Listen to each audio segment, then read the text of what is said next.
the most memorable things about The Lion King is, of course, the incredible costumes, which not only bring the lead characters to life, but also transform the whole cast into every kind of plant and animal that you might find on the African savannah. With so many intricate costumes to create and look after, the work that goes on is staggering. So let's visit the wardrobe department to find out a little bit more.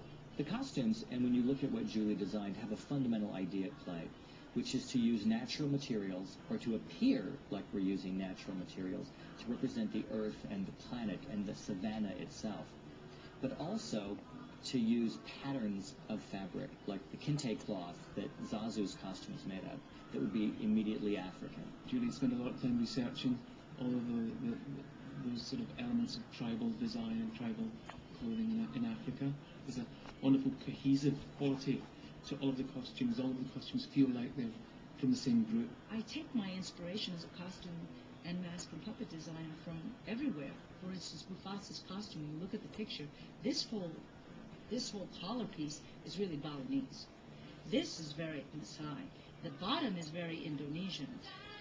As well as the costumes for the show's principal characters, the work that goes into the ensemble's costumes is just as extensive, and we took a closer look at a few of them. This is a dancing lioness costume that used in the lioness hunt, and it's fully beaded corset. Just have a little bit, as you see, and taken attention to detail all the way around with all the beads changing colour gently, gradually. There are no sparkles or sequins or anything like that, and it shows all a matte finish, which gives it that sort of look as if it's in the African savannah, and this sun-baked look. This is one of the grassland costumes used in Act 1. There's about 24 of them on altogether to create the feeling of the savannah when Mufasa and Simba are out hunting. There's a steel hook to hold out the grass at the bottom. It's important that they look cohesive as a group. If they were all to sort of be sort of individual, then the effect would be lost. And then a lovely little grass corset made of artificial leaves, and the skin colour of the performer moving down to be lighter as it approaches the grass, and then going up to the grass at the top. The board is incidentally made of the same sort of stuff that they make airplane wings out of, so that it's supremely light. It's really, really light. You'd be amazed at how light this is.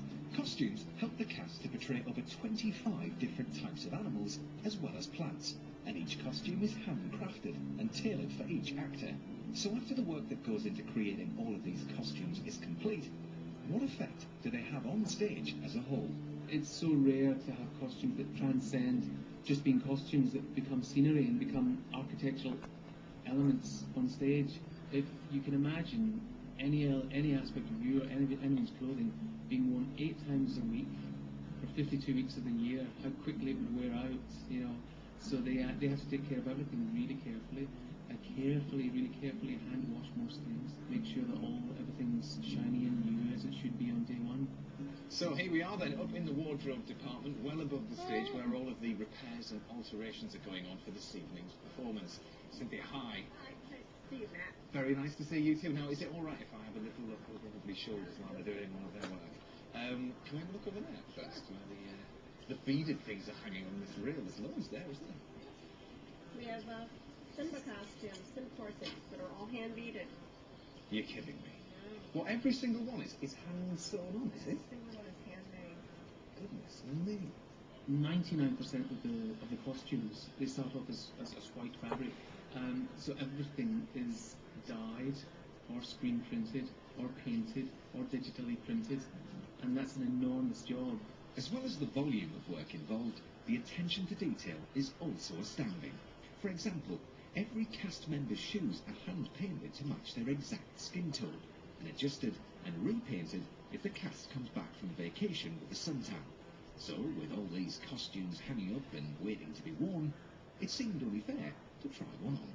Do you know what, Cynthia? I think Zazu's costume might just fit. What do you reckon? Let's give it a try. Yes? This is the hat as well? Super. Well, if you'll excuse me, I'll get changed. And there you have it. What do you think? It fits perfectly. There is, of course, just one vital thing missing for Zazu, and that is the tails on the coat, which Cynthia is just going to pass on because they're separate. But the pants and the vest are all in one, and the shirt, well, that is actually just the collar, so it keeps it nice and cool. very easy to move in. There we are. Look, getting to that Zazu position. Put the hat on. And that is the whole outfit complete. We had a number of ideas at play when Julie was designing the costumes. We tried different things and did actually a laboratory, if you will, for a number of characters. We tried it with Zazu wearing a beak, Zazu being dressed more like a bird, and then Zazu with the puppet. And as we played with each of these techniques and looked at them, the ones that were the most exciting are the versions that you see in the show today.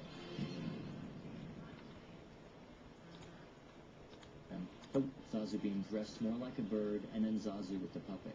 And as we played with each of these techniques and looked at them, the ones that were the most exciting are the